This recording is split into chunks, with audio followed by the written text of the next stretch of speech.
Coming up on Tech News Today, Google opens up its data center to prying eyes. Also, Microsoft Windows 8 goes for a skate with Steve Sinofsky, and Kindle makes teachers' lives easier. All that and more coming up. Netcasts you love. From people you trust. This is TWiT. Bandwidth for Tech News Today is provided by Cachefly at CACHEFLY.com.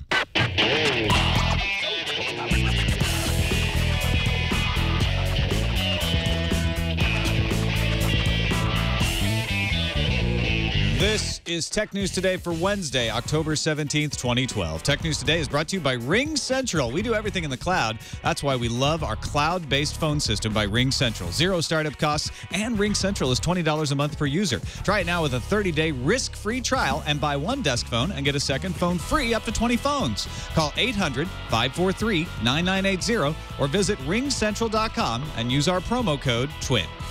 And by Ford, featuring Available Sync. Now you can control your media player with simple voice commands. Enjoy your drive while you easily search and listen to your favorite songs. Check it out on the 2012 Ford Focus and at Ford.com/technology. And by Gazelle, the fast and simple way to sell your iPhone, iPad, MacBook, or Android smartphones. Find out what your gadget is worth and get cash to upgrade to the latest iPhone at Gazelle.com. Welcome to Tech News Today. I'm Tom Merritt. I'm Sarah Lane. I'm Iyaz Akhtar. And I'm Jason Howell. And this is the show where we keep you up to date on the most important stories in the tech world, starting each time with the top 10 stories of the day in the news fuse.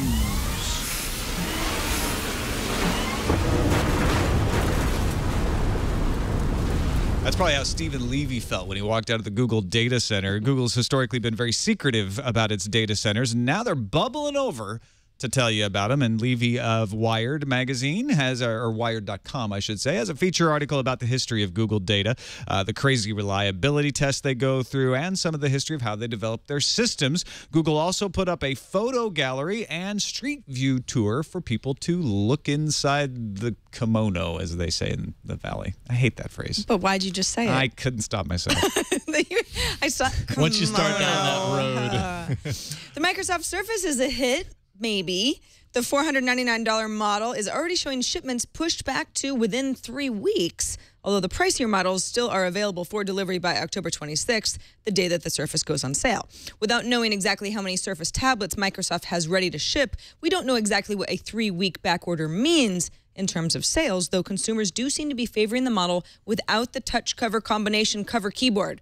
No click for you. Well, actually, it's got a kickstand, so it's got a click. You can one click, but not one. Yeah, no dual click. Soon, more cars will be like airplanes. Thank goodness. No, we're not getting more flying cars, but we are getting steer-by-wire. Nissan will begin selling steer-by-wire cars in 2013.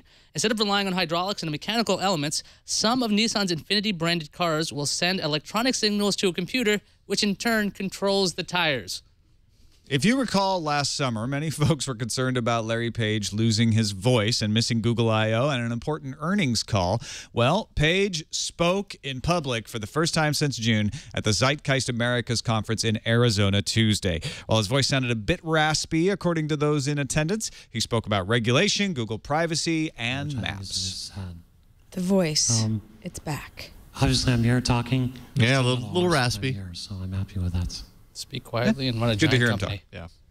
Reddit CEO Yishan Wang has clarified official Reddit rules that stand up for free speech on the site. In a post on a private forum, he wrote, "This means we're not going to ban distasteful subreddits. We will not ban legal content, even if we find it odious or if we personally condemn it."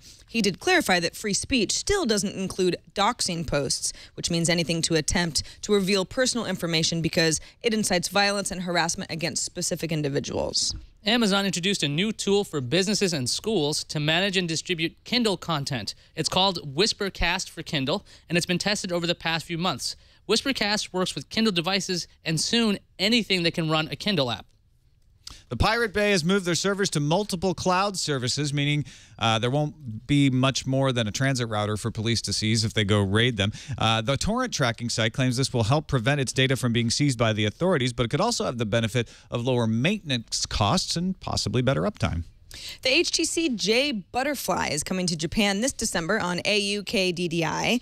It's a 5-inch 1080p display. It's got a red and black body, running on top of Android 4.1 Jelly Bean. Inside, there's a quad-core 1.5 gigahertz Snapdragon S4 Pro, 2 gigs of RAM, 8-megapixel camera. Everything sounds pretty good, but it's also got a full Super LCD 3 screen that beats even the Super LCD 2 screen seen in HTC's previous flagship One X. No pricing info just yet. Japan. GoPro introduced the Hero 3, claiming it's 30% smaller, 25% lighter, and has a resolution 4 times higher than the current GoPro. It also comes with Wi-Fi. The Hero 3 will come in 3 versions. The black version captures up to 4K, although only at 15 frames per second, but it also does 1080p at 60 and 1440p at 48 and 720p at 120. It also comes with a remote, and that one will cost you $399. A silver edition does 11 megapixel stills and 1080p 30 for $299. And the wide edition drops the stills down to 5 megapixels and will sell for $199. CNET reports that Apple has picked up Particle, a company that specializes in web apps and marketing projects using HTML5. Particle's previous clients included Apple, Amazon, and Google. The deal took place last month. Considering what Apple usually does to its acquisitions, expect Particle to be ripped apart and be subsumed by the giant fruit company. This episode of Tech News Today brought to you by Ring Central. When we built the studio here in Petaluma, we chose to do as much as we could through the cloud, store documents, hold meetings, and we didn't want to have to put in a big old PBX system in the basement to run phones to everybody's desks. So Russell, our IT guy, said, hey, go get yourself a cloud-based phone system through Ring Central. It was a no-brainer. We love Ring Central. 0 startup costs, no hardware to install or maintain, and Ring Central allows you to easily customize all the call handling. Everybody gets their voicemail in their email, so when they're checking their email, the voicemails are right there. You can even get all your fax messages right on your smartphones. And Ring Central offers all-inclusive pricing as low as $20 a month per user. You can start right now with a 30-day risk-free trial, and they have a special offer for our listeners. When you buy one desk phone, get a second one free, up to 20 phones. So call this number designated for our listeners, 800-543-9980. That's 800-543-9980. Once again, for slow Bobby over there, 800-543-9980. You can also go to ringcentral.com and use the promo code TWiT. That's ringcentral.com, promo code TWiT. We thank Ring Central for their support of Tech News Today. Joining us now, very happy to have Wil Harris from channelflip.com back on the show. How's it going, Wil? Hello, it is going very well. Thank you very much indeed. Are you ready to look inside the kimono?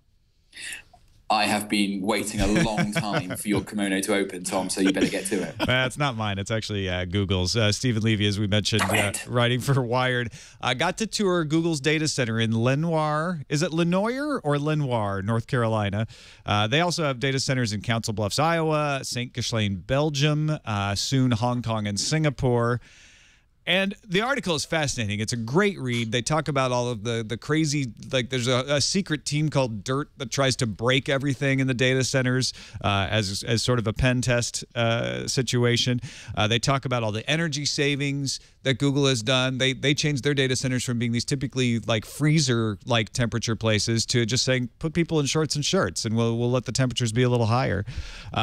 And they talk about how they build their own hardware. Google's actually one of the biggest hardware makers in the world because they build hardware for their own data centers. All the software innovation they use to manage these data centers.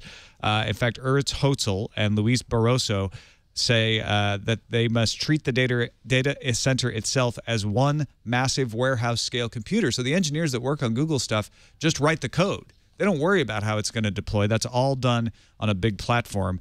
So a lot of what Google does doesn't get attention. And I guess this is a way for them to show what's going on behind the scenes and get you to think about the reliability and the scale of what they're doing without giving away too many of their secrets.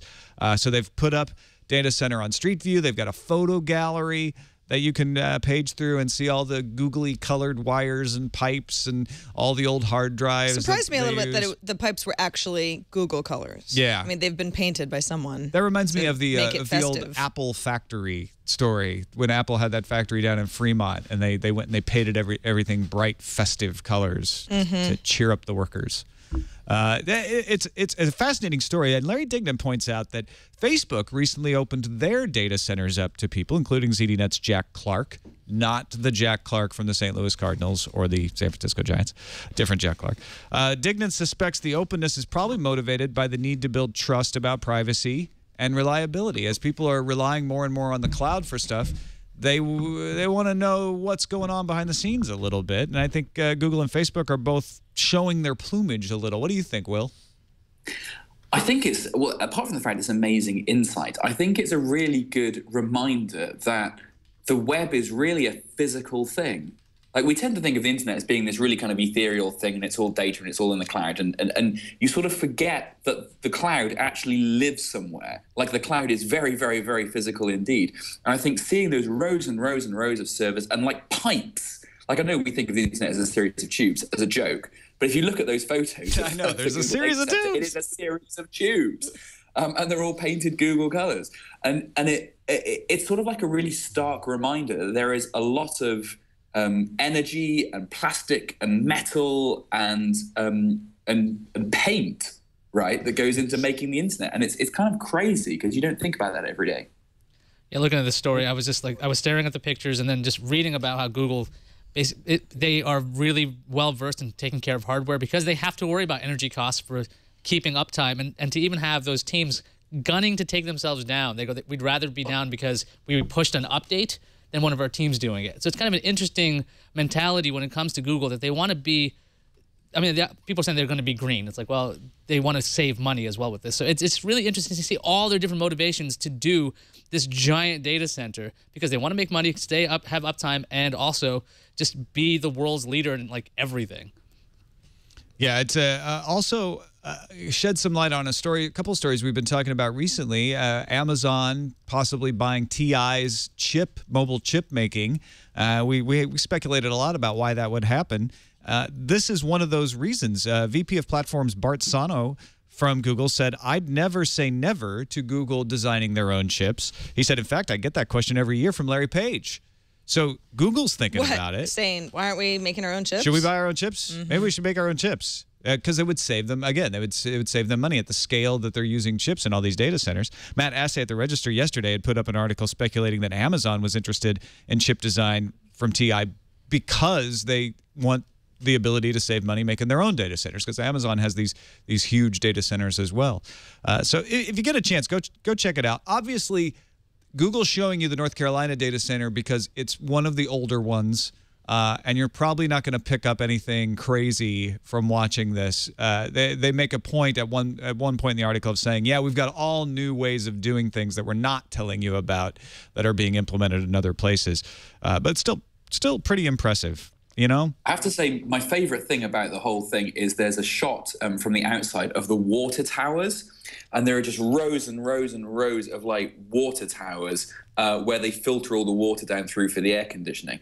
And it's like, you don't think that the internet needs big water coolers, but it really does. Yeah, and that was one of the ways they were able to not have to use big air conditioners, and they save a lot of money. They got off of the AC because they used water, local water. Sometimes it's seawater, sometimes it's just wastewater. And then everyone can wear, shorts and Hawaiian shirts and flip-flops. And they can have a little water park. Actually, I don't think it's potable water. You don't want to play in the water. They shouldn't do that. Just for cooling electronics. Anyway, it's a lot more fun traipsing through a data center than it is dealing with free speech issues, as Reddit knows better than any company right now. Yeah, if anybody has been following the Gawker expose on a Reddit moderator and user named Violent Acres, this was something I read, I think it was on Sunday. It's quite a fascinating read. The idea behind the article was, this is somebody who has been a notorious Reddit user who posts what I would say is pretty distasteful stuff, but also moderating a variety of forums over the years, and had kind of become what some Reddit users would say, a hero of sorts, and was actually doing a lot of work for the administrators who actually worked at Reddit for free, and also kind of helping them a lot. Moderator. I mean, we're all very familiar with moderators. Yeah, moderators on our TNT subreddit do it for fun, for free. Exactly. Adrian Chen found the person who Violent Acres was the online persona of, called him at work, basically got him to admit, yeah, you found me, and printed his identity. Now, this can be known as doxing somebody. That's Right. a term for me going somewhere, anywhere online and saying, okay, Tom Merritt, here's a bunch of his information address about and him. his social security number. Yeah, which in general on Reddit is absolute no-no, not okay. And what ended up happening was a lot of people that were on Reddit and kind of standing up for violent acres decided to ban the Gawker article site-wide. But Gawker itself was not banned.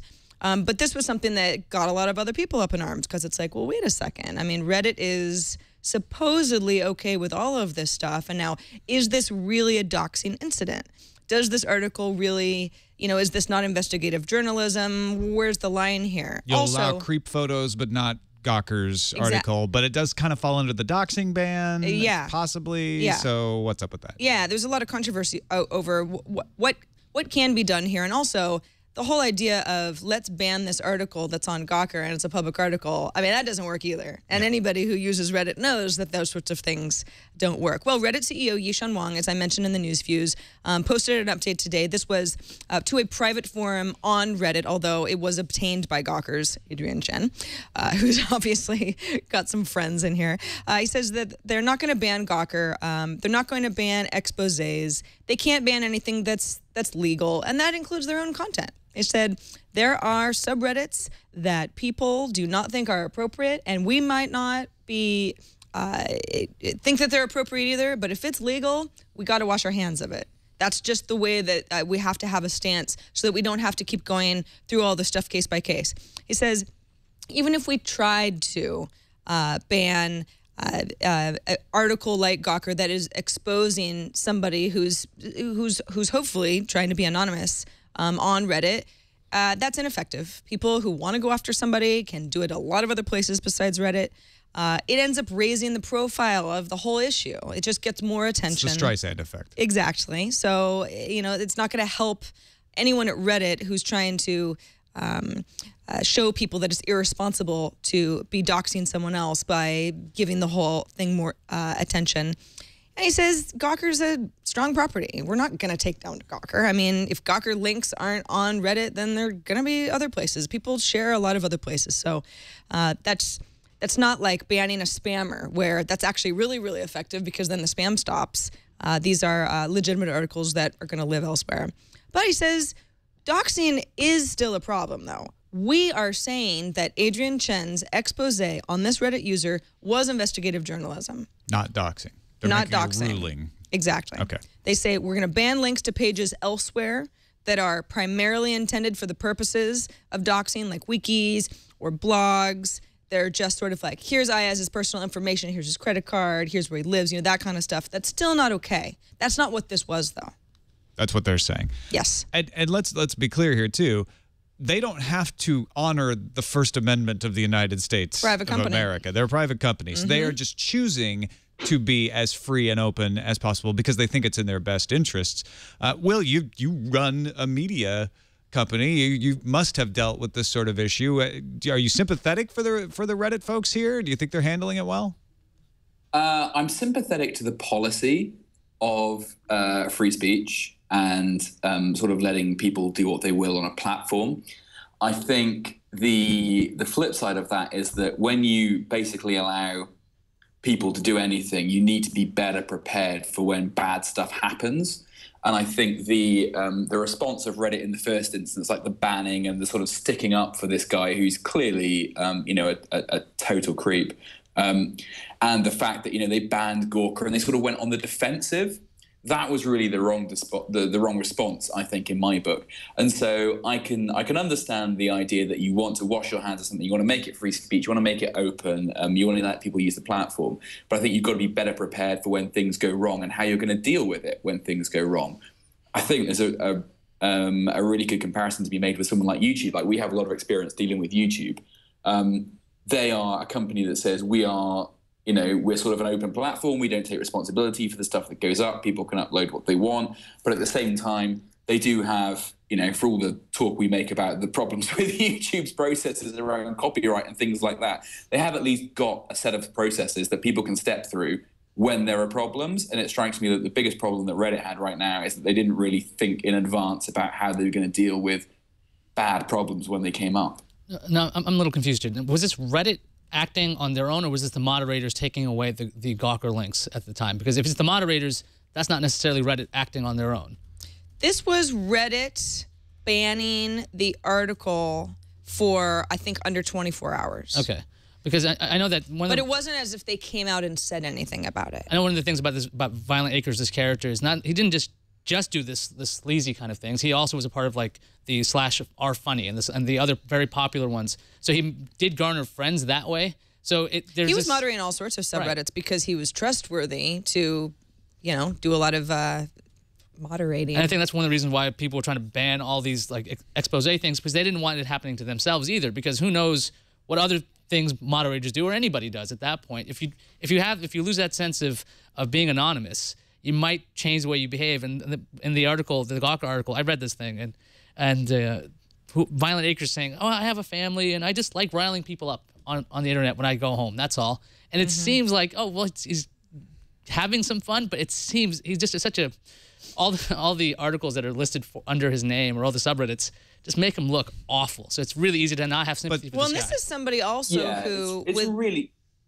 Sorry, Sarah. Oh, it's okay. Within the Reddit community, I mean, he had gone to in-person meetups and told people, yeah, this is actually me, but don't say anything. There were people who knew who he was. He was sort of surprised that they ratted on him. I mean, somebody ended up talking to the guy over at Gawker that gave him the information that he needed to write this article and pretty much confirm what he suspected was true.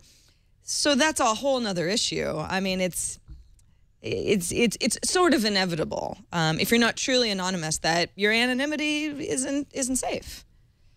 Yeah, I think there's the Yishan Wong posted. One of the problems is that with their approach has resulted in headlines like Gawker exposes creepster, Reddit engages in personal vendetta to defend pedophile. And it's like.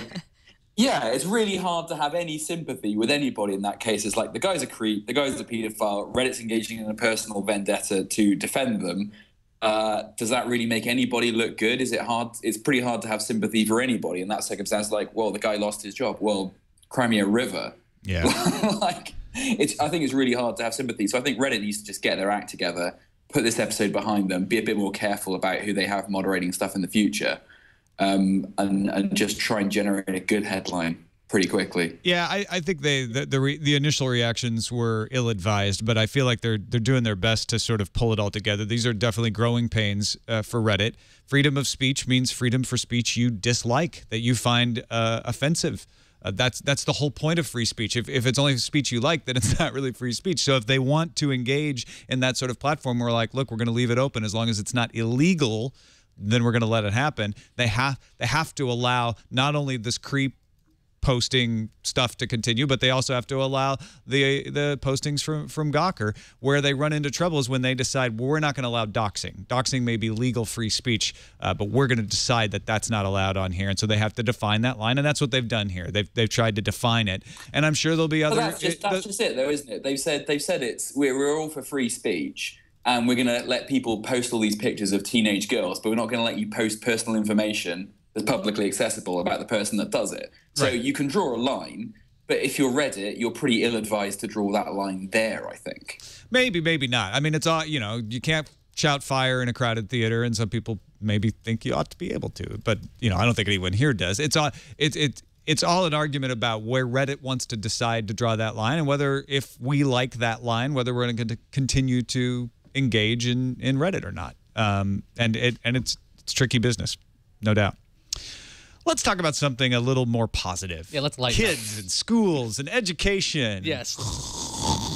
No, actually, this is pretty. Well, that's how you learn about the First Amendment, all kinds of things. That's right. Tom, you go to school and you carry these books and they break your backs. This is really cool. Right. So Amazon, like I talked about some news reviews, they introduced Whispercast for Kindle, and I have a soft spot for e-textbooks because I remember carrying lots and lots of books fairly recently. It allows business admins in schools to distribute and manage Kindle content to apps and devices.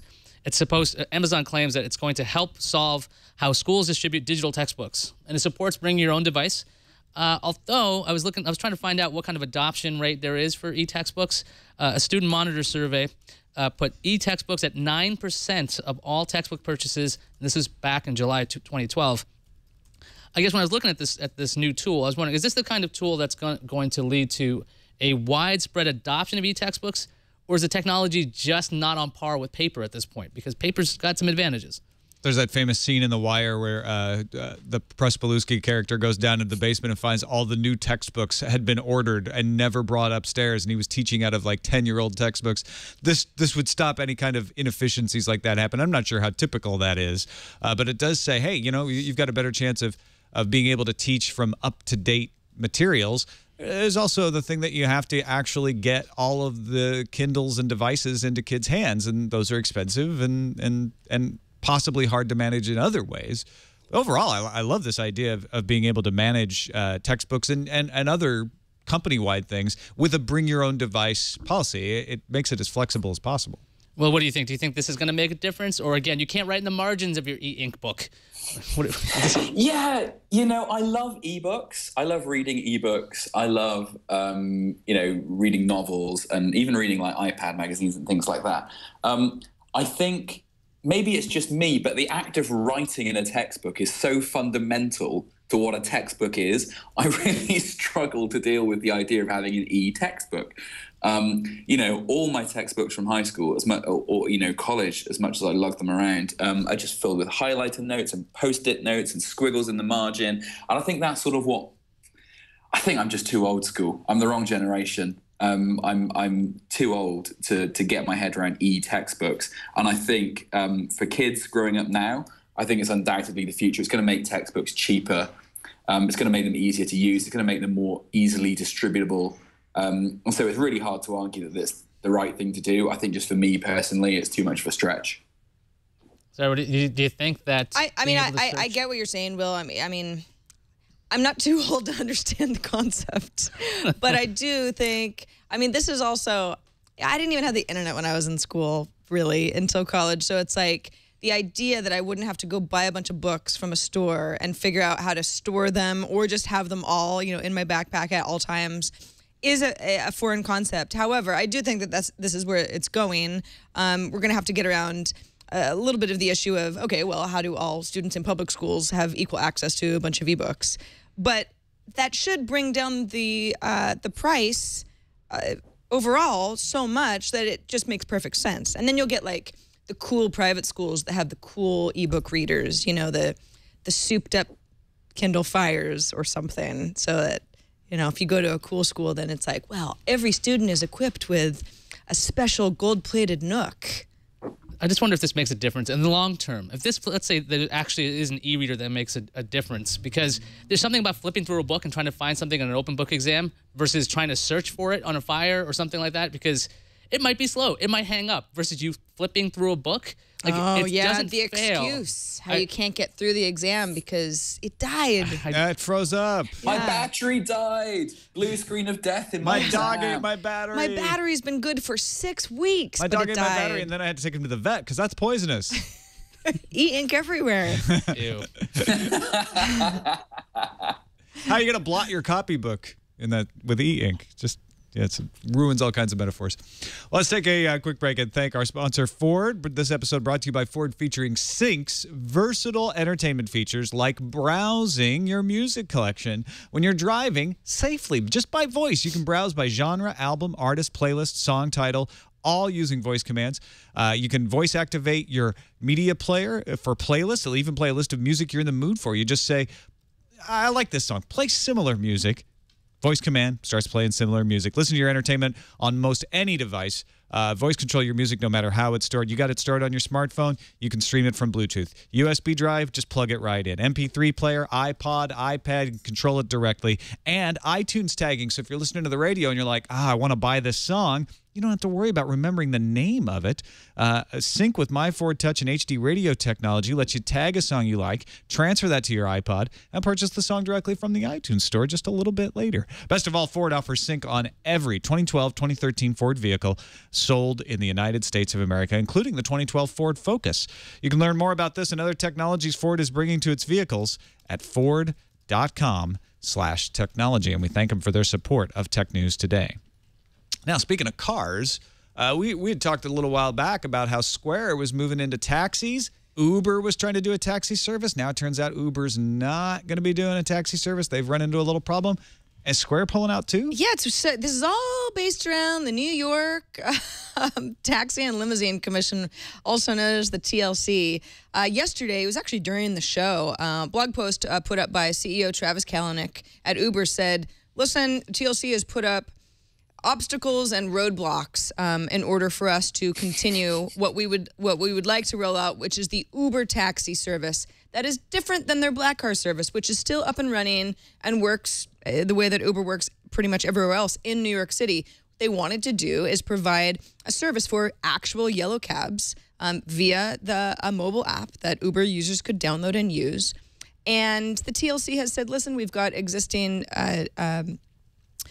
deals right now with mobile payment operators, so we just can't do anything for you until I think it's about March of next year. So Uber kind of said, you know what, this happens. Right now, the service is up and running for the taxis in cities like Boston and Toronto. We'll revisit it. It's just not worth it for us to fight TLC at this point. Well, I love the idea. Go ahead. I love the idea that CEO Travis Kalanick says, the TLC put up obstacles and roadblocks. Like, were they literally obstacles and roadblocks? Like Uber drivers They blocked like off pick somebody up, streets. and a bunch of TLC people just run out. And I want Cones TLC to be everywhere, the singing blocks group. everywhere. They're like, you ain't getting out of here. Yeah, not if you're using Uber. Not so Uber now. The New York Post obtained a letter to the TLC from Square that pretty much said, we're going to halt our checker payment. This is the idea for easier payments via a credit card.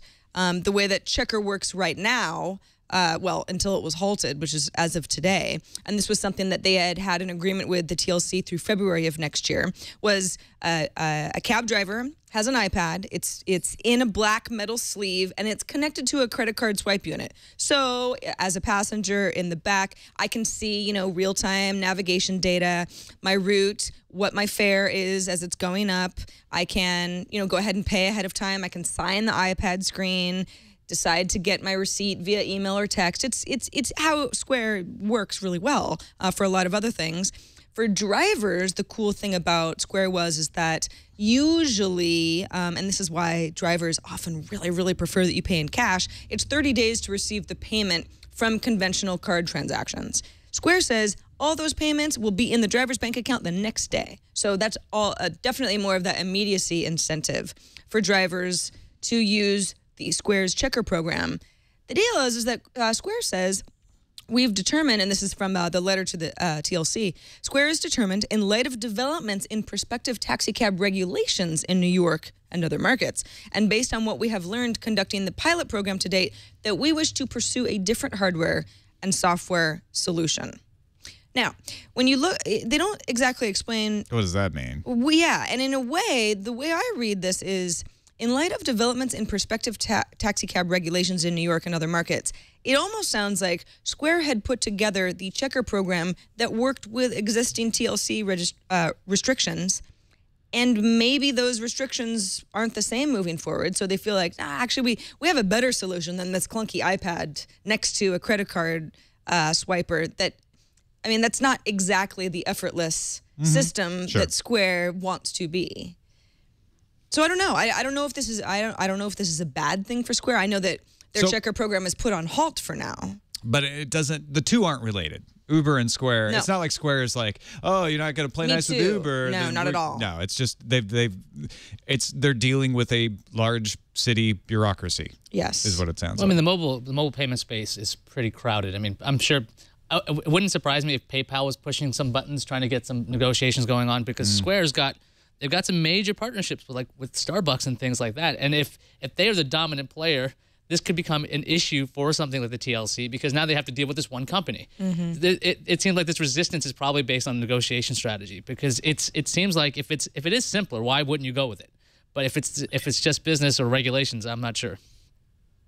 Yeah, I think it's interesting because most of the reasons, if you look at existing credit card transactions, you take multiple credit cards, right? So there's Visa, there's MasterCard, there's Amex, there's diners, whatever. And that's the sort of competitive element. Different cards have different rates and charge you different amounts. But the credit card reader itself is kind of generic. But I think if you're looking at solutions like Square or like Uber, you're sort of looking at the situation where the payment processor is becoming is sort of centralized and isn't competitive. So I think if you were TLC, you'd probably be really worried that you have Square in your taxis, and suddenly Square becomes the thing that every New York taxi has. And when you've got to go and negotiate with Square, that's then pretty hard. Square does have to, as part of the agreement with the TLC, because this was a pilot program, the Checker program, because they're pulling out early, they have to fund the installation of new payment systems for all the cabs that were participating in the pilot, which is, around $40,000. I think they're doing, at last count, about $8 billion in transactions annually, up from $1 billion like a year ago. So it's probably just a Do you know what? Drop in the bucket. $40,000 is probably Jack's taxi bill for like the month. Seriously, yeah. Just to go get coffee. Just take one less private jet, and he's probably all right. It's funny because it's true. When Google bought Motorola, a lot of people speculated on what it would mean. One of the things that people speculated is it might mean Motorola would get stock Android. Turns out, spirit is willing, flesh is weak. Yeah, it's not going to happen. Motorola Senior Vice President Rick Osterloh was talking to reporters, and he was explaining how Motorola is going to use Android in the future. Quote, going forward, we're going to try to be as close to the base as we can be because we think that's the right thing for users. And Dieter Bohn over at The Verge took note of the phrase, as we can be, asked some questions, and there's some more quotes from Osterloh saying, we are going to have to do some customization. Our partners sometimes want customizations. Our interest is to make it as close to Android as possible, and generally we negotiate somewhere in the middle. So if Google's Motorola can't push around Verizon, because, Motorola and Verizon work hand in hand for their droids and things, is there any Android phone maker who could fight off a wireless carrier to the point where we actually have stock Android? Or are we always going to be stuck with Moto Blur and Vcast and all their weird Just Google with their Nexus. That's the only Google's the only one who has enough leverage to fight them off. What I wish would happen is one carrier, maybe like a T-Mobile or possibly even a Sprint, would say, you know what, we're desperate enough to try this. Let's put out a stock image of our own and tout it as the big advantage for switching to us.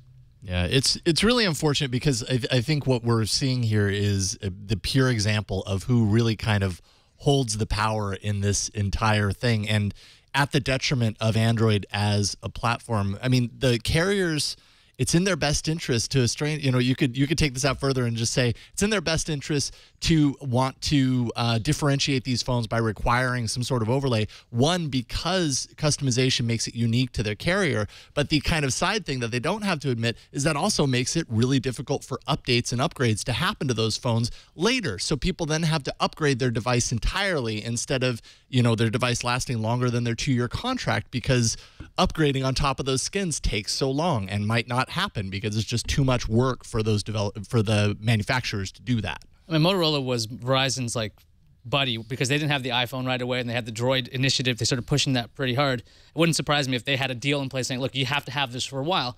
But if that expires, well, do you think that Motorola would be able to push back and be like, hey, look, we have good hardware. We can have good software. You guys have to let it go. Or since Verizon now has the iPhone, do they even care to keep bullying around these guys? Because Apple doesn't let this happen. Why should Motorola? Yeah, I think that's a really interesting point that, you talk about why can't phone makers get carriers to do what they want? Well, Apple did just that with the iPhone, and no carrier has touched iPhone since it came out.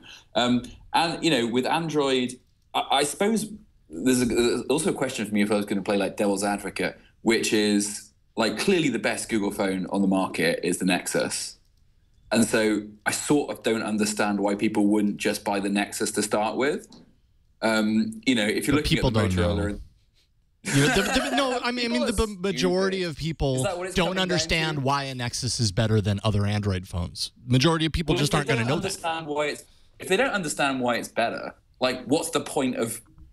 Not what's the point of making it better, but almost. Right. If the customers don't really care if the phones are customized up the wazoo, why bother going to all this effort to fix them to not be that way because they clearly don't care in the first place. So yeah, maybe I'm just really defeatist about the whole thing. Which is Well, like, no, oh, totally. you know, The carriers if wanna you're do Android, is- go buy an Nexus. If you don't care, nobody cares. The carriers want to put their own applications that can generate money for them on there. That's kind of the main reason. And I mean, Apple, you know, when you go back to Apple and why they're able to do this, I mean, when they launched initially, it was there was so much momentum behind their launch, and it was limited to one carrier. So, you know, they kind of pulled a lot of the shots in that relationship, and then proved through AT&T just how much power they have in the industry. So then when other carriers take it on, they almost are forced to, if they want to take a piece of that pie, buy into that side. You know, Android approaches it differently. It approaches it from a more open perspective, and as a result, when manufacturers started creating their phones, they did these sort of customizations and overlays and everything to differentiate it, and that's kind of where we started. We didn't start on the other side. Now, you know, now it sounds like manufacturers might be trying to get to that other side, and they can't because they've already done the damage, you know? Why did the carriers cross the road? What I'm trying to just grasp is that from what you're saying, it sounds like you don't really like a lot of the wireless carriers, and that they keep messing up your. Is that really true? No, everybody loves the wireless carriers. What are you talking about? That's crazy talk, Will. They're the favorites. Everyone loves the wireless carriers. It's kind of like the media industry. I don't know what's up with this Pirate Bay. Why they keep fighting back against the well-loved MPAA and RIA. But here we go again. Our data flows around in thousands of clouds in deeply encrypted forms, ready to be used when necessary. Earthbound nodes that transform the data are as deeply encrypted. This is the poetry from the Facebook page of the Pirate Bay as they announced that they no longer have servers. No. They didn't go so far as to do the aerial drones with Raspberry Pis attached. But they've moved to cloud hosting providers in 2 countries, according to Tor and Freak, and they say this is great. We only have to upload virtual machine images, reconfigure a load balancer to get the site up and running again. The only thing the cops could seize would be a not the load balancer, but the oh shoot, what is it? I'm totally blanking on what it is. The transit router.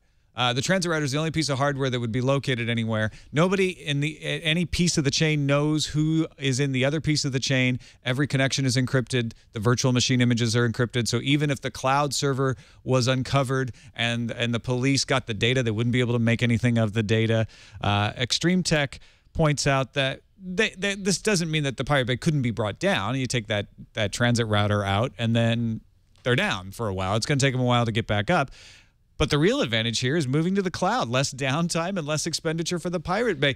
If the Pirate Bay thinks, you know, the easiest and most secure way for us to run things is in the cloud, and they're the Pirate Bay, security is an extremely important issue for them. Does that mean that the cloud has arrived? I mean, kind of. Because usually the thing is, oh, the cloud, that's not secure. It's secure enough for the Pirate Bay to avoid the cops. Well, and save some money in the process. Where's this transit router going to be? It's going to be hosted in a colo somewhere, but under an assumed name, I would guess. Hard to figure out. Yeah, you probably trace it back to somebody. You're laughing, Will. Yeah, I love that. Like the Pirate Bay is like our benchmark of what's like good and bad in the world. It's like if it's good enough for the Pirate Bay, then gosh darn it, it's good enough for me. Well, when you're talking security, criminals usually have the best security because it's very important for them. It's a priority. Well, also, some of the guys in the chat room say that you should definitely read the rest of this story in a pirate voice. We'll see about that. Well, they're not necessarily criminals. Let's get that right. I mean, there's some things that make the Pirate Bay. I was not calling. That's a good point. I was not calling the Pirate Bay necessarily criminals. They do host things like Linux distributions. I know I've gone there for that. It does exist. There's legit content there. So before everybody freaks out and like, oh, why are they doing this? Well, I mean, VMs are pretty secure, and you can just keep recreating them anywhere. And if something happens in one location, you're still up over there. We're not accusing them. We're just saying the police are very interested. The police don't seem to like what they're doing. Neither do content producers. But it is an interesting strategy. I don't know. I mean, it doesn't mean they're super secure. It's like, okay, well, if it's on a machine, if you can physically take something away and stop access, I mean, yeah, but they could have multiple transit routers in multiple places, fail over, switch cloud systems. It's pretty easy to recover from. I mean, if the Pirate Bay. If law enforcement is trying to take down the Pirate Bay and having a harder time than ever with it being in the cloud, does anyone worry that if someone like Iyaz is looking, perusing the Pirate Bay for legitimate sources of information that he might want, then law enforcement might be interested in him. Even more so. Well, that's what the reason the Pirate Bay is doing all of this is they say we want to protect our users from being exposed, and this is actually one of the most secure ways we can think of because everything is encrypted. So even if somebody and the cloud service is obfuscated behind this transit router, and so even if somebody does get to us, they actually are maintaining a load balancer that's diskless. All the configuration is in RAM. So if the police come in and pull the plug. There's nothing left. Yeah. They've cut, they're taking lots of precautions just for that reason. I think it's an amazing look at just how, if you really think about something, you can make it pretty nefarious. Like the idea that the load balancer is diskless and the whole config is RAM, and once you've pulled it, that's it. Like, that's kind of awesome from a lateral thinking point of view. Yeah, totally. Let's move on to the randomizer. Randomizer. Speaking of being lateral, Steve Sinofsky got up on a Microsoft Surface skateboard and even tweeted a picture of himself shredding it on a skateboard. Let's go. Yeah, there we go. There's the Twitter post. If you follow him on Twitter, you can find it. Looks like he's in a mall. What operating system do you think that's running? Is that Windows RT? Is that Windows 8? Is that Windows Skate? What is it? Windows Skate. Windows Skate. You were just wanting to make that. No, I was just spitballing there, as one would say. But yeah, I was looking trying at to show how durable the Surface is. Well, if nobody buys these things, you got to figure out alternative usage, I guess, and that would be a very good one. I know people did this with the iPad too, though. They did the thing. I think somebody did skiing with it or something. Like, there's always these gimmicks with, look at this, but this is Sinofsky doing it. I'm not really sure why you want to add skates to it. They're trying to show how durable the tablet is. They're saying, look, you don't have to worry about breaking this thing. If you accidentally put wheels on this, which happens all the time, stand on it, and go down a hill, it's not going to shatter. Exactly. That should be the next commercial, like when they collect everything. It could happen. Could happen to you. I think we're missing the real question here. I think we're missing the real question, which is, undoubtedly, will it blend? Yes. I think the answer is no. Well, you don't think the Surface will blend? Well, look at Sinofsky's skating on it. Oh. Will it shred? And he wears really heavy shoes. You're on fire. I cannot wait to find out if the Microsoft Surface blends. I guess we'll find out sometime after October 26th, one would hope. Meanwhile, if you need to raise some quick cash for buying, say, a Microsoft Surface or anything, the simplest way to sell your old gadgets is Gazelle.com. This episode brought to you by Gazelle. You want that new iPhone, new Microsoft Surface? Trade in your old gadgets for cash. Gazelle is simple and fast. Go to GAZELLE.com. Tell Gazelle the condition of your device. They'll even buy broken iPhones for cash sometimes. Get a risk-free offer for your gadget. Lock it in for 30 days. Take your time in deciding what you're going to buy, or if you're switching phones, get that new phone so you don't lose your phone service for a while. And once you get your new iPhone, ship your old one to Gazelle. They even pay the shipping, and you'll get paid fast by check or PayPal. Go to Gazelle.com now. Get an offer for your iPhone, and do it today, because your iPhone probably is not going to get more valuable over time. It probably is losing value every day. But get paid in cash. Get paid within a few days of the item being received. And if nothing else, there's no harm in going and locking in that risk-free quote. Give yourself 30 days to decide. Gazelle.com, we thank them for their support of Tech News Today. And now we pull down the calendar. Today is IMDb's birthday. Happy birthday. Guess how old IMDb is? 300. Not that old. 6. Not that young. No. You guys both know the answer. I know, I was asking asking the nice people at home. 22 years. What's this, Dora? 22 years. That's just how dumb we are. We had it right in front of us. Yeah. God, I can't bunch read. of dummies. Is IMDb still living at home with their parents? In the basement. Yeah. Amazon. Their parents. It's time to move out. Probably IMDb. on its parents' insurance still. 22. Come on. It's living in the cloud. No, it's hey, that's a good run and still going strong. Microsoft, Nokia, Google, and Verizon all have their earnings reports tomorrow, October 18th. The mobile payment system ISIS will begin its launch on October 22nd in Salt Lake City and Austin, Texas. They plan to be on around 20 handsets by the end of the year. And this is something that I saw in All Things D during the show. We talked a little bit about Henrique de Castro being Marissa Meyer's new hire as COO. Sources are telling All Things D that Marissa Mayer has told senior staff that Chief Revenue Officer Michael Barrett will be leaving the company, in fact. Big surprise. Yeah, we talked yesterday about how that sounds like DeCastro and Barrett weren't exactly on the best of terms when they both worked together at Google, so it doesn't sound like they've buried the hatchet. Let's see what's incoming. Incoming message. Always a message. Got a voicemail about Rockmelt, the social browser, and a little concern from our caller. Hi there, guys. Chris here. I just wanted to share with you a quick story about my experience with Rockmelt, because you guys were talking about that last week. When I installed it, I really enjoyed using it on my computer, so I sent an invite to my sister because I knew she would really like it as well. And upon receiving my invite, she also received all of my bookmarks and history. Luckily, there was nothing there that would be damning to me, but it sort of made me question what they were doing with all of my information, assuming that she was pretty far away from me, and I would think that that would mean that they were storing my information in some databases somewhere. So, love the show. Keep up the good work, and thanks. Not only storing it, but sharing it? That sounds like a bug to me. That doesn't sound like anything that would be part of sharing on Rockmelt. I could see Rockmelt indexing that stuff to build a profile of you, but shouldn't give it to anyone you invite. That's weird. Yeah. I mean, it's your sister, and like you said, there wasn't anything terrible in there, but yeah, that's not a... That's like sharing your bookmarks and history with your sister. That's where that old phrase comes from. I wouldn't do that. No. Let's finish off with an email correction. Yeah, from Hate Bad Design. He said, yesterday when you talked about Boxy's new gizmo, you claimed the Boxy box is not discontinued. But it's close. Avner Ronan writes in the blog, they will release one last bug fix update and hopefully not break anything this time. And, quote, after this update, the Boxy box will go into maintenance mode. We will discontinue its distribution and will not be releasing any additional major updates. So mostly discontinued, I'd say. And he gave us a link to the post, and there's an update at the bottom of the post. So I'm not sure if he included that here. It says, though, after the Flash update, maintenance mode simply means we're not releasing any more major updates. TV show and movie library, artwork lookup, channel listings data for live TV users, etc. will all continue to be provided by Boxy. So the box will still work. You can still get updates, but you're not going to get interface updates.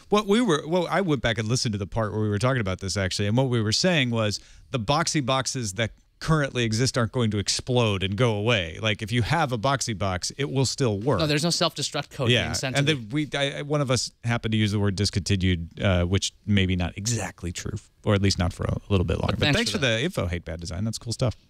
Well, that's it for this episode of Tech News Today. Thanks to all the folks in our subreddit who help us figure out what we're going to talk about each and every day. If you want to wade in there and let us know, we don't ban any links. Well, we actually ban spam links. In fact, Kildy does a really good job of cleaning up after them. But you can go to technewstoday.reddit.com and submit links and vote them up or down. Let us know what you'd like us to hear. Wil Harris, my friend, always pleasure to have you on. Always a pleasure to be here, guys. Thank you very much for having me. What would you like to plug? I would like to plug my Twitter feed. It is @Wil Harris. That's 1 L, 2 R's. And come and follow me for all sorts of interesting updates from the land of the Britos. Absolutely. Remember, that's 1 L, WILHARRIS. Thanks, everybody, for watching or listening. You can find us on the web, twit.tv/TNT. You can email us, tnt@twit.tv, or give us a call, leave us a voicemail, 260-TNT show. We'll be back tomorrow with Don Reisinger. There'll be 2 Yankees fans on the show tomorrow. Ugh. We'll see you then.